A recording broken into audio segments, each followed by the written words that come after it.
Hey, what's up everyone, this is Yats Alex. Today I got the HP touchpad and the Toshiba Thrive. Let's see how these two compare.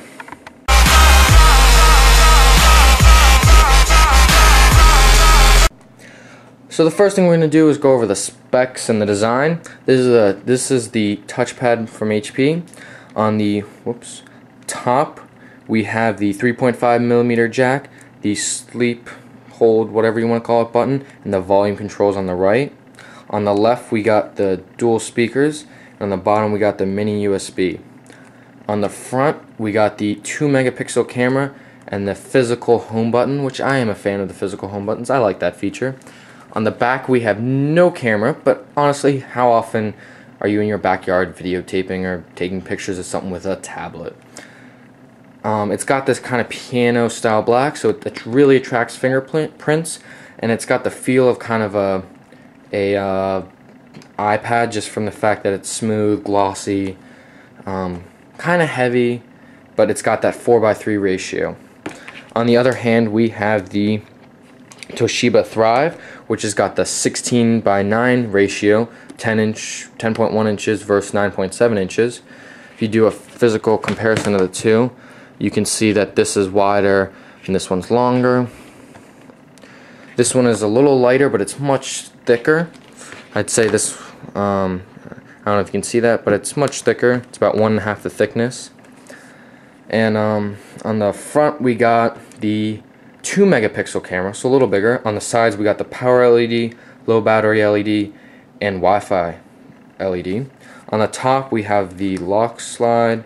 On the right we got the rotation lock, the volume control, and the power sleep button. It is a little bit of a button, and I find, especially at night, but a lot of times I really hit this or I really hit the volume when I'm trying to hit this.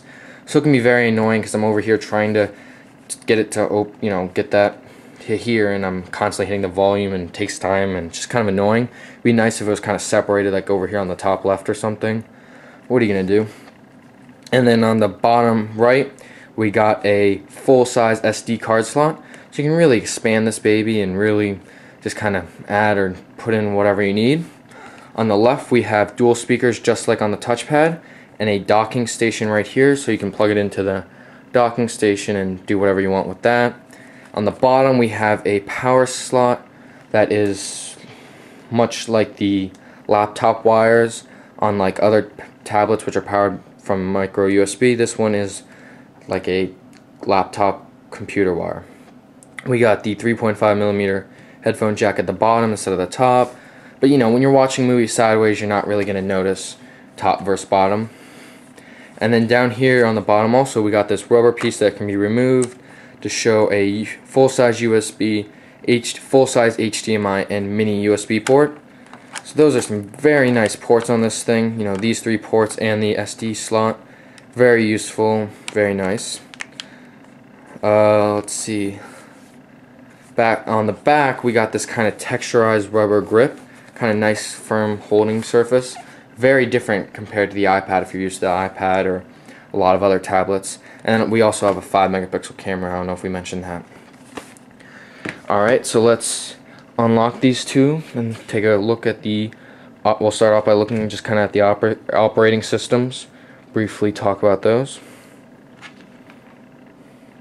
So if you're not familiar with them, this is the WebOS, which is a playing card style operating system, which means you get a couple things open. I'm just loading some things from my dock. They go side by side, and you can stack them on top of each other like that. Kind of fun. I am a fan of this playing card style. I find it very nice. Up here we got the search for anything. We got your dock down here, all your apps right here. You got your ones it comes with, your downloaded, your favorite, I don't have any favorite, and then even more settings ones. When you're at the home screen, you can go up here and take a look at the date, power, brightness, what Wi-Fi you're on, plane mode, lock rotation, and yeah. And then you can also double click the home button to get to all apps. Over on this baby we got the Honeycomb 3.1. It is the Google Android based, meaning that when you have something open, there's no physical home button. You can hit the home button down there. That'll always be on any screen to come back here. You got the back arrow that'll take you to the previous screen, so if you're in another app or just a previous screen of the app, it'll go backwards. And then this button, which will take you to recently opened. You can just open something. So very different. People have their difference of opinions on this. And up here we also just got the search, just like on this thing up here. Universal search, pretty common on tablets. We got widgets, which I'm a big fan of, but I do like the playing card style things, so you know. Oh, and then down here we got some notifications, like I got an email, my RSS has some updates. Notifications on the HP one are up here at the top. Down here we also got the time and your battery and your Wi-Fi. You can go see a couple more settings, airplane mode, brightness, and then you can go to full settings. So the operating system is just really up to preference. They're totally different, but they both have their advantages and disadvantages. Oof. Trying to talk fast here.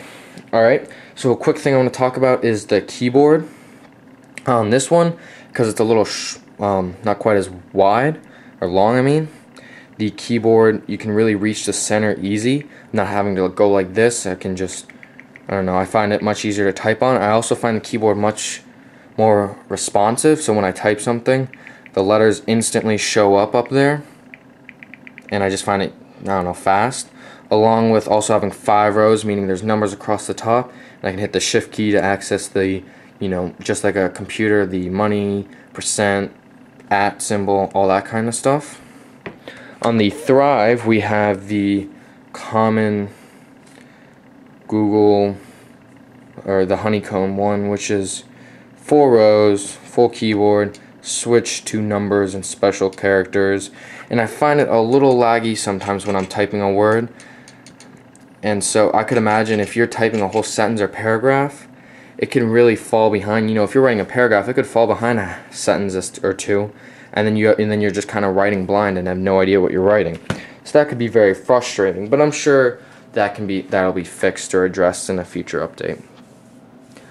All right. Next up, we're just going to do a speed comparison of opening web browsers. So let me close this out. Whoops. Let's go. We're going to load Engadget on both.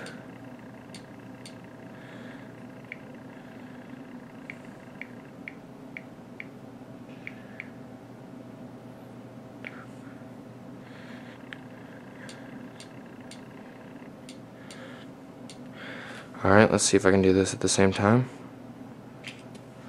Alright, so they're both entered. They're both loading. They're both on the same Wi-Fi. The Thrive has almost finished already, while the HP one is far behind. I don't know why. Usually I find that the Thrive is about 3 seconds faster. The Thrive has just finished, while the touchpad is just showing the screen now. I don't know why, but for some reason it seems to have gone really slow. Usually the Thrive is a little faster, but you can see there was a big difference in this comparison. That could have just been, I don't know, something random. Usually they're close, and this one's a little faster. Keep in mind that, if you have both, if you're buying one, you're not really going to notice or compare the differences. It's a tough, you're not going to notice that. Far as Flash goes, they both play Flash videos. They both work well. Play Flash commercials on the side. Very nice. The zoom in and out feature is very nice. I've had no trouble with it. When you zoom out fast, you get that checkerboard. Excuse me. And on this one, you just kind of get this white space around it. But they both, it's only a split second on both. They're pretty much identical. I've tried to test those. The zooming in and out is pretty much identical on both. Alright. Let's see. Next, we'll talk about... Oh, I quickly want to mention the screens. Come back to that for a second. That the HP one, I find the colors just pop a little more. And like I was saying before, you're not going to notice the difference, because if you're buying one, they both look good. You won't notice. But the HP one just has slightly better colors, but they have about the same pixel ratio. So, I mean, details and graphics and movies, they're all going to look pretty much the same, except on the 16:9 will be fit the screen a little nicer. But let's talk about apps, books, and movies. So far as the app stores go, I'll turn them sideways. The Thrive, just because it's an Android platform, is automatically going to have more apps. It's got the, let's switch over to apps. It's got thousands and thousands and thousands of apps. I don't know how many. The HP one has about 5,000 apps, but that's pretty good considering this is a brand new device. And I expect to see many more because HP is really pushing the, really pushing the apps. So, you know, and it's got all your basic apps and anything you could really want or need. Well, I don't know anything you could want, but it's got all your basic ones, and it's got a lot of things you would need or come up with, and it's got games. It's got enough to survive and be okay with. This one really has, you know, it's got the Android Google name behind it. It's got a lot of apps. They've had time to make their apps, so it's just gonna have more. Far as books go, this one has the books over there. The HP one has the Kindle pre-installed somewhere right here. And I mean, Google Books, Kindle Books, it's a lot of books either way. I mean, you're not really gonna notice the books. Oh, I guess I don't have the Amazon thing downloaded. But I mean, it's Amazon books. You're not really gonna. There's a lot of books.